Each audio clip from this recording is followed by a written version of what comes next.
Hi there. We live in a world. You can speak about anything. Just don't speak about the life of hereafter. We're going to speak about how to make life, this life of, the terrestrial world, material world. We can make it as perfect as possible. When it comes to the life of hereafter, it's something obscure. Whether philosophically, whether like you go to the religious environment. In the religious environment, when we speak about that, it's just to believe, which is something very good. The word you surrender, you believe in these things, and that's about it. Astrophysics, they speak about space-time, things like that, but, they scratch the surface as well.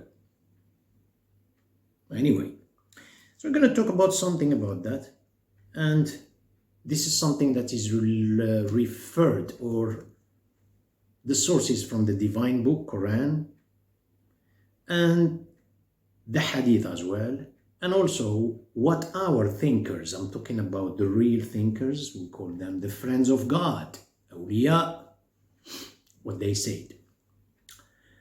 Anyway, first thing we have to speak about the interspace. When we say the interspace, this is when a person leaves this world.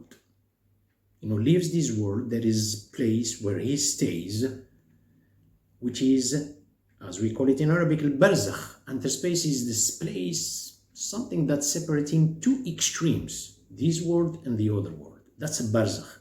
So it's time there. Okay, so what is life there? It's death for the majority. This is just a place where a person is dead in conscience. That's it. The best of them, of these believers, would they say you die, after death, of course, you are in conscience there up to the day of judgment, of the day of resurrection. This is the best. Okay, now, a person is here from B to D. Birth and death. This is age. What is the time? Can you speak about the time and death? Time, space, after he leaves this world. The person is living here temporarily. He knows that. For those people who are really far, far, far, far distant from reality, we don't need to name them. This is the way they speak about life after. Say, did you go there to tell us this? We need scientific evidence. The question is not about scientific evidence. Let's clarify these words, science. Science is a potential research existing in each individual in this world. If he and she or she wishes to develop or to dive into the mystery to think. I said the potential of every person to be scientist. Well, mankind through the pages of history, he doesn't want that. He wants to be science when it is in the mystery, is the property of everybody, is the potential property of each individual in this world. When it is withdrawn from the mystery to the outside world, is no longer science. People call this science. It's no longer science. It's a monopole and we are executant. This is not true. When you say, I wait for find scientific evidence. It's not true. The person, this is an intellectual slavery. Person is used to wait for others to offer him something. He doesn't want to think. That's why we say it's proven scientifically. It's just the word itself. You use it in a passive voice. I don't want to use mine to say, I'm diving into the world of mystery to search. Creator did not ask you to find. You're not going to find. You know what I'm saying? You will find regularly through your journey. Creator asks you to seek the truth. Getting back to say that, but the time and space. Time and space are potentials in this world. They exist, they don't exist. You understand? They exist and they don't exist at the same time. For some they exist, for others they don't exist. We walk on this planet, on this earth, we cross distances, and we cross also what we call time segment. We call time also segment of time and segments of space. There is an objective time and there is a subjective time. There is an objective space and there is a subjective space. Objective time is January, December. Weeks, days, 24 hours, minutes, seconds. You don't have control over this. This is the rotated epicycle of the planets that's making the time, the epicycle. So you don't have control over this. You are living this whether you like it or not. And there is a subjective time, which is the time, your presence of mind, your role in the moment. You cannot attribute the time to an automaton. Automaton is a person who is behaving without conscious awareness. His actions are mechanical. Somnambulistic states, person who is walking asleep, you cannot attribute time to such a person. Person is asleep, he's sleeping, cannot attribute the time to such a person. Person is in a comatose state, in a coma, same thing, cannot attribute the time. The person who has the presence of mind in the moment, this you can tell, you can say this person is conscious. In other words, you can attribute the time, and again, the time is still flexible. We don't say if it's an hour, a minute, a day. This one is very, very vast domain. We're going to speak about, probably we scratch the surface, or we're going to touch maybe one drop from its ocean. Getting back to space. Objective space, yes. You speak about you walk. You can even claim a property. Once you leave, that's no longer your property. So again, space is a potential. You are here crossing distances, how to seize space and how to seize to become your acquisition, your own property when you close your eyes. This is a very important point. So far, we are only raising questions. Put this aside. What is the definition of consciousness? Conscience, what does it mean, conscience? Conscience probably has two definitions in a dictionary.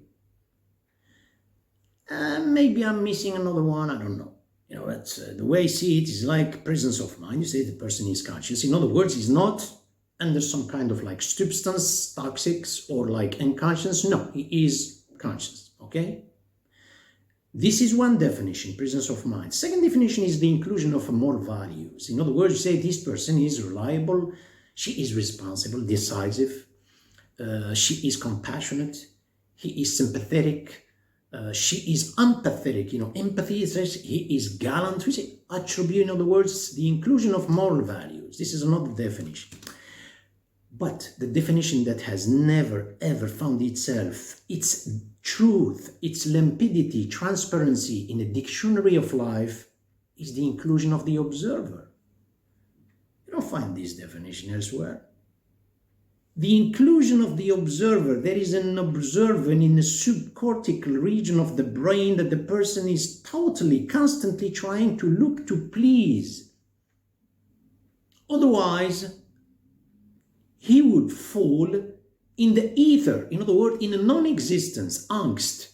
That's why the person is constantly looking. One day we say he needs attention. Another day we say he needs an external admiration. Another day we say he needs a standing ovation. Another day, but constantly he is in search of an audience to what? To validate him.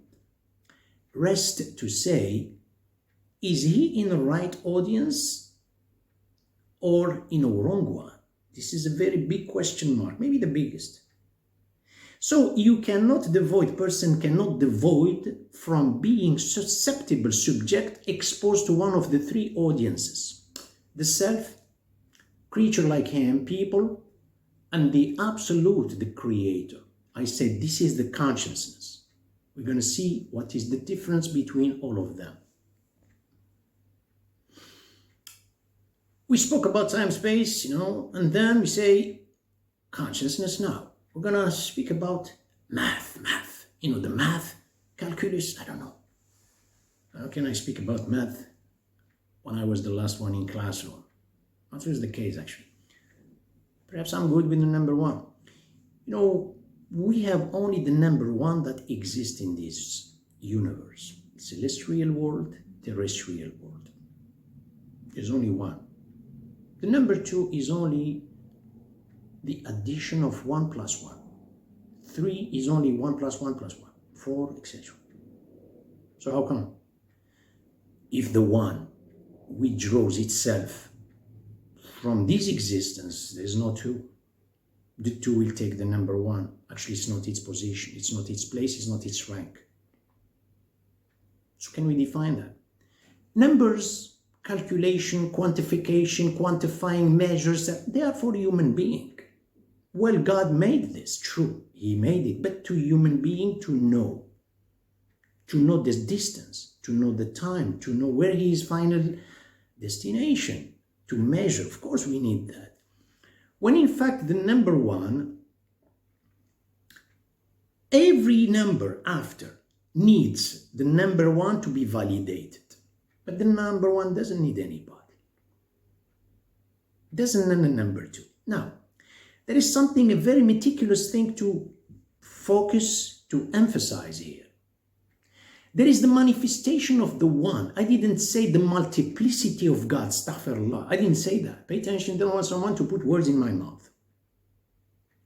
I said, if you have the presence of mind of the oneness of God, it gives you the variety. You see the variety in the world infinitely and definitely.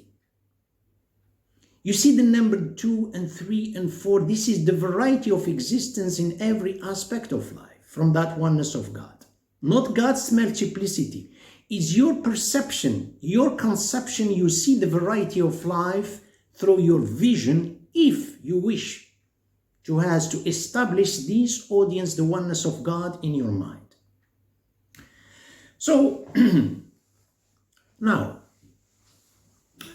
take a small, now getting back to, first of all, we speak about space after you leave and time after you leave.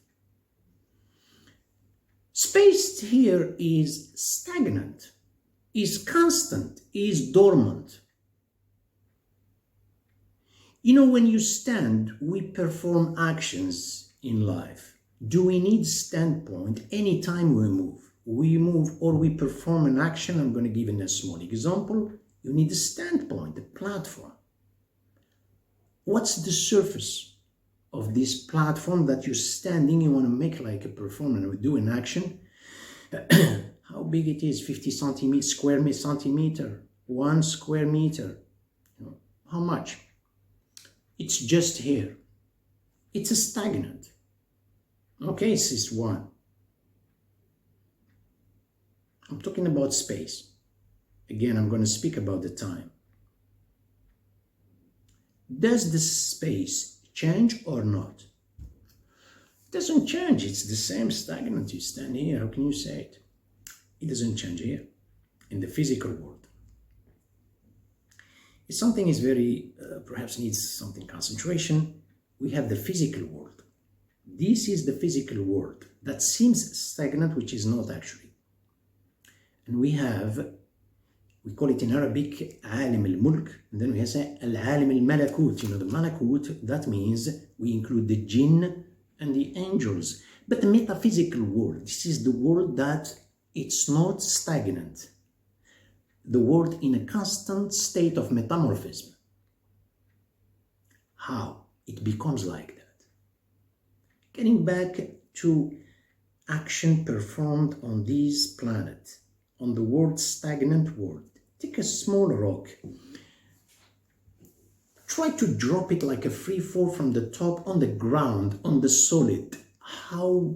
What's the surface of that particular space? It's one space like this. 10 centimeters, right? Let's say or even if it's a big one.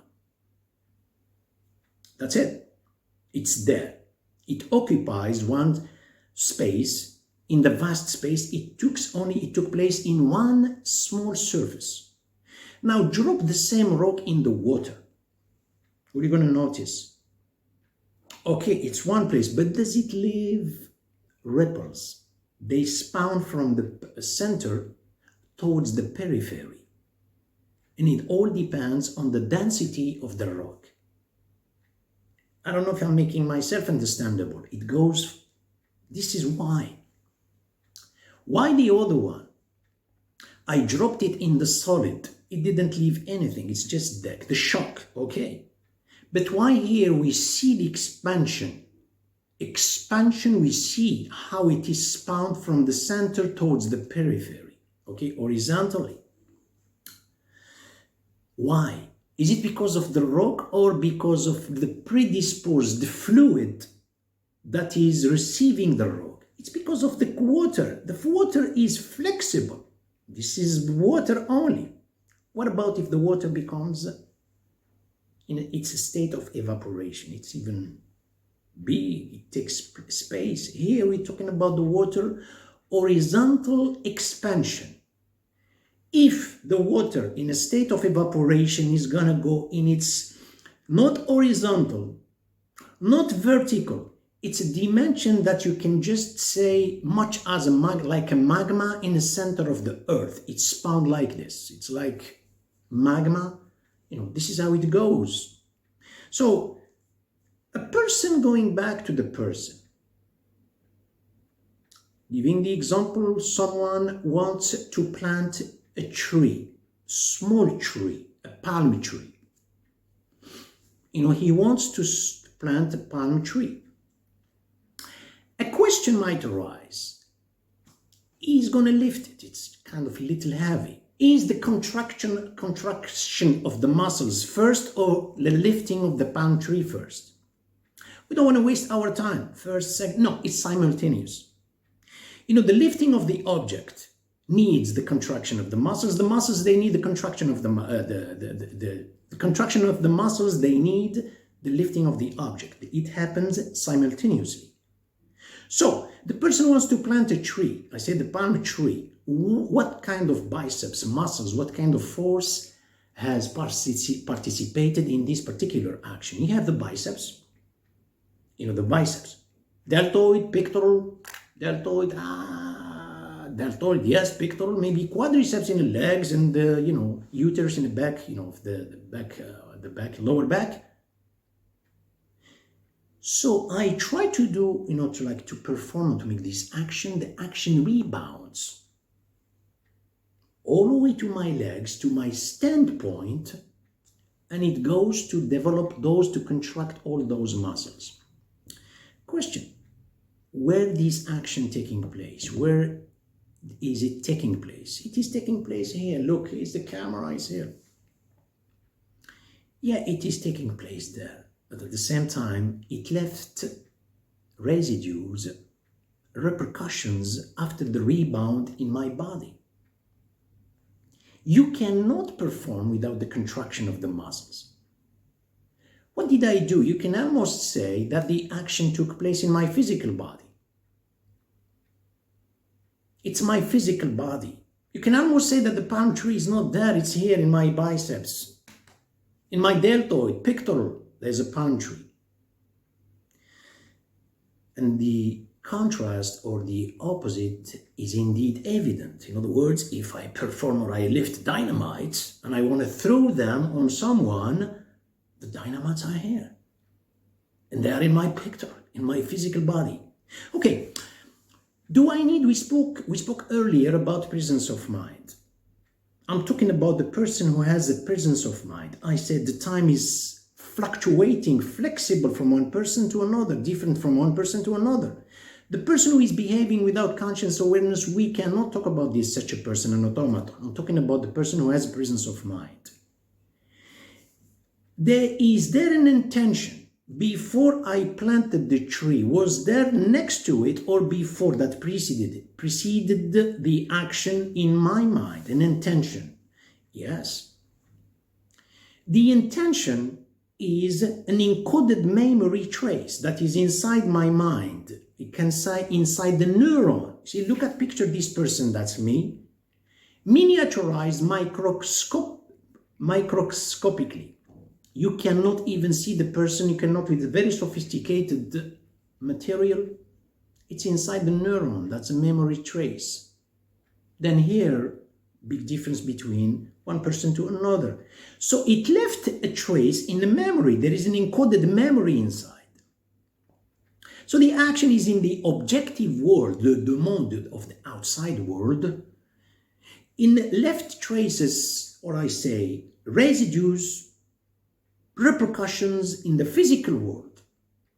And it left also traces, repercussions in the psychic world. Now here we're going to speak about time and space.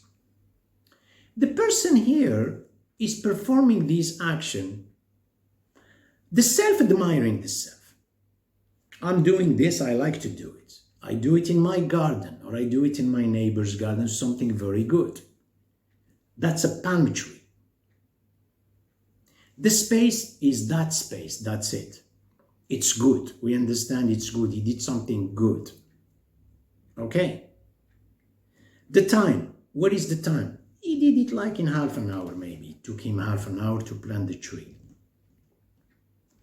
When we spoke earlier about the audience, they say the audience, you cannot avoid from having one of the three audiences. Say the self, people, and the absolute. When we spoke about the absolute, we said one. And the multiplicity, where did it go up to? The 2, 3, 4, 5, etc. It went up to where? It went to the absolute value. Absolute value is the infinity. The person who is performing an action in the name of God, in other words, he did it for God's sake. It is one action. It's not because the action, that self, the space, it is the same space, but in the psychic world span, that's it. That is the space that you are going to gain after you leave this world. When you go to the Quran, this video to everybody, I'm not here being like really kind of like polarizing this video towards just a Muslim, or I don't know, everybody. Hopefully, it can help us. We are sharing. You go to the Quran, you find every verse, every chapter, starts with an expression, Bismi. You say the B, Bismi. When you translate it, the translation is not correct. You say, in the name of God. I did it in the name of the government, in the name of our sovereignty, in the name. You have a distance. You have a distance, and you have also time space, time frame between the time you did it. Bismillah in Arabic is you cannot help, but you don't have not any choice to perform any actions without that substratum. The substratum that you are standing on. You don't say thanks to. No, you cannot. In other words, it's in the name of God that you are standing, not your muscles. In the name of God that you are that substratum. The substratum is what is lifting an object from below. There is no thing, it's an indubitable substratum that Bismillah. So this Bismillah in the physical world is one space that is measurable. You can measure it. But in a psychic world, it's found because you did it in the name of the one, that's the universality is spawned from the one, as I spoke earlier about the numbers. So you did something in the name of God, I'm talking about space, and the time is the same thing. That time in astrophysics, you cannot speak about the time without the inclusion of space, and you cannot speak about the space without the inclusion of the time. The person who is walking here without this, without having any faith, he is consuming the time and consuming the space. He consumes. At the end, he was consumed. Because the B and D, we say BD, what is the BD? Birthday and death. That segment of time was just like something to accomplish your mission, to transfer your temporal into your physical world. So metaphysical world. From the temporal to your eternal. That's the eternity. Now, you speak about moral values, for instance. You're going to find a person who is generous because he works from 9 o'clock in the morning to 4 o'clock in the afternoon. He's trustworthy, honest, reliable, I don't know, he's like innocent. So he does all of these things, honesty, whatever, gallant, generous, compassionate, sympathetic, empathetic. These are okay, good. But the institutionalization of the emotions, in other words, because of work, because of consumer producer system is doing this, because of the audience, they like him, he will develop an emotion, that's for sure. Another one is developing an emotion with the presence of mind being exposed in the name of God, that substratum B, with the supervision that he generates intentionally, voluntarily. That's a difference. What's the difference between the two? The person who is performing those things in the name of an audience creature, he will develop an emotion of honesty. He carries an emotion of honesty. Afterwards, that emotion he will feel, it becomes secretion. The other one, no, he's not carrying, I'm talking in the name of God, he's not carrying an emotion of honesty, he is honest. This person is carrying an emotion of generosity. The other one is generous. This person is carrying an emotion of gallantry. The other one is gallant. This person is carrying an emotion of compassion. This person is compassionate. What's the difference? The emotions that he developed, the person who is part of the consumer producer system, the way we live today, is just because of an audience creature. If this audience that is validating me is absent, I'm going to feel really melancholy. And this is really the stress of this modern society. If it disappears, or the constituents of my ego, they are all extrinsic. They are not a part of me. The other one is me. If I want to act, behave generously, I make recourse, je fais recours, recourse option to a uniform. This person is spontaneous. I simulate compassion, I simulate gallantry, I simulate generosity. This person, no, it's found from inside. The two people, when they close the eyes, the emotion is here. Picture it, something very abstract. Try just to give some hypostasize, the word to give something very abstract, to demonstrate it materially, to hypostasize something in English. It's almost impossible. This person, I'm talking the person, that's the emotion that was developed extrinsically. Extrinsic, anterior, it is inside his psyche, but it is extrinsic. And you're going to say that's a contradiction or paradoxal. If it's inside the person, then how can that be extrinsic? Be careful. The cyst inside sometimes, it's a sickness, something is like developed, but it's not part of the body. A cyst is a sickness, something that is containing parasites. But when you think about the liver, it's intrinsic, it's part of your organism. Pancreas is part of your organism. Stomach, but the cyst, no. The same thing is, I say, it's inside you, but seems to be yours, but it's not. And this is the feeling of all of us today. We have something handy when we feel a deprivation. My God, this is mine. I have computers in front of me. I have the house is mine. But I feel deprivation. You know what? Because the emotions are extrinsic inside me. So it's the emotion itself. It's a whole movie. It's an action encoded, recorded. We have snapshots, smell is there, what is the sound is there, the action, everything is there. But that one itself, when a person closes eyes, where is it located? Your psychic world is itself your metaphysical world. You close your eyes, you are entering your own mind. The body will be decomposed. We didn't see the palm tree here. In a pectoral, deltoid, because the body. But in the psyche, you're going to go inside your psyche. That's the most important part of the human being, in his brain, in those neurons. Today, if you say something to some people, especially neurologists are in these kind of field, doctors, neurologists, you say something they love. They don't like to accept it.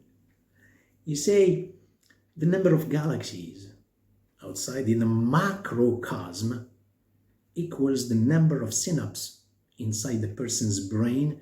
What is this? So anyway, as we spoke earlier, this is what is science. Person wants to be intellectually slave. He waits for others to offer him. Another one, no, he dives because he has the gut to dive in the ocean. I say the ocean of knowledge God will give you every second if you are sincere.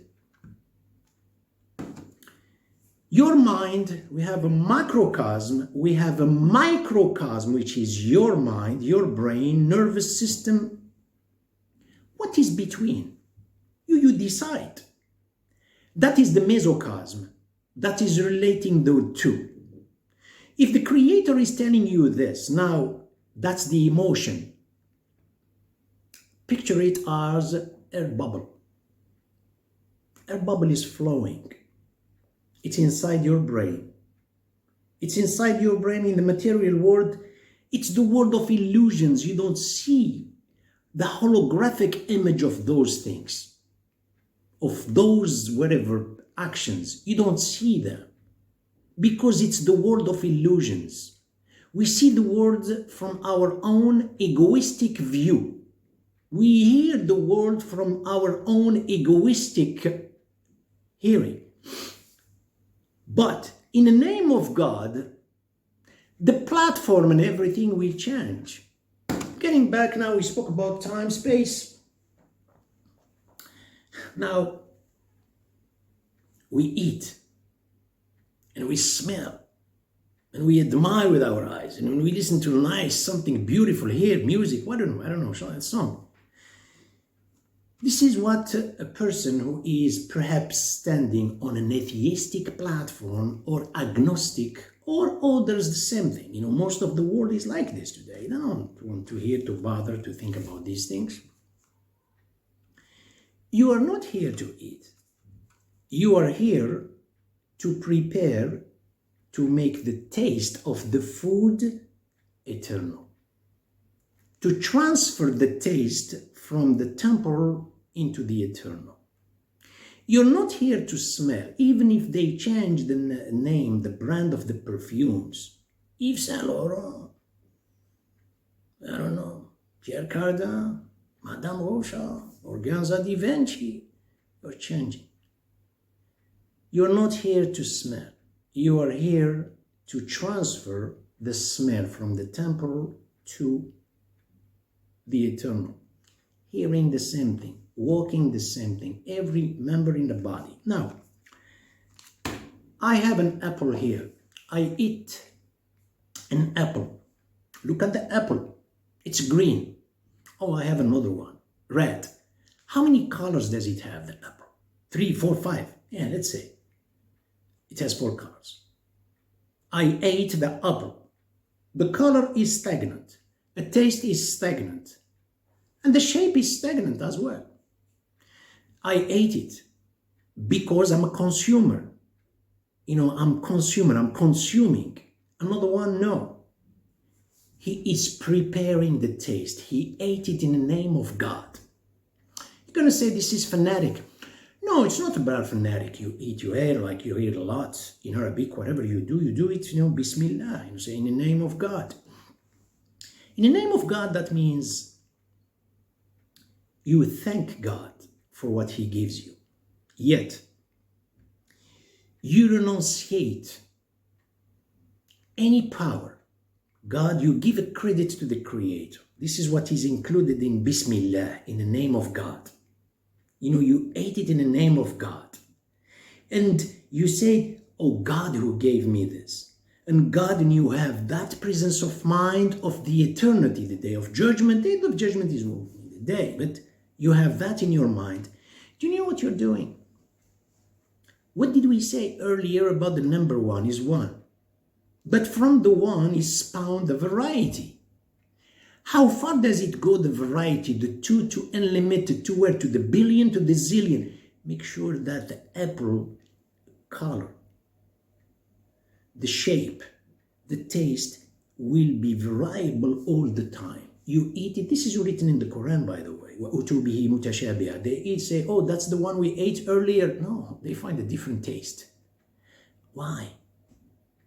Is the taste in the apple? Yeah. No, it's not in the apple. Well, listen, this is my point of view. You can disagree with me. Let's agree to disagree. It's inside your tongue. What do you think? Yes, it's in the tongue. No, it's not in the tongue. It's in the brain. Are you sure it's in the... No, it's not in the brain. In the brain, we can say. Here we have to take a moment. You ate it as a consumer, me, admiring the me, and me, myself, and I. You understand? Here the circus, you know, the circle is a vortex. There is no expansion. As I gave the example of the rock, it dropped in the water. But you ate it in the name of God. Here, okay, you taste is one. In the name of God, taste will differ. Take this example of everything. If Saint Laurent, you have to buy another one to smell different. And you buy another one, you buy another one. You are preparing the smell here to become eternal. Later on, you don't need to go to variety. The variety is inside your nose. No, it's not inside your nose. It's in your brain. So this is the eternity. Now, there was one point I wanted to go through, but I think it's a little heavy. You know what? Why don't we stop here? That's the beauty of life. Look at the difference between someone who has a presence of mind all the time.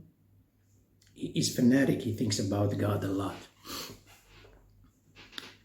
Human beings, is written in the Quran, say, God, if you follow most of people, especially these days, in this modern life, hey, among all this crowd, you think people are knocking at the doors, waiting for the government to solve their problems and this, you know, death is near and he hasn't prepared himself and he's thinking the government, they will provide, and they tell them you have others, philosophers, oh, it's one life, you know, just take advantage of it, you understand?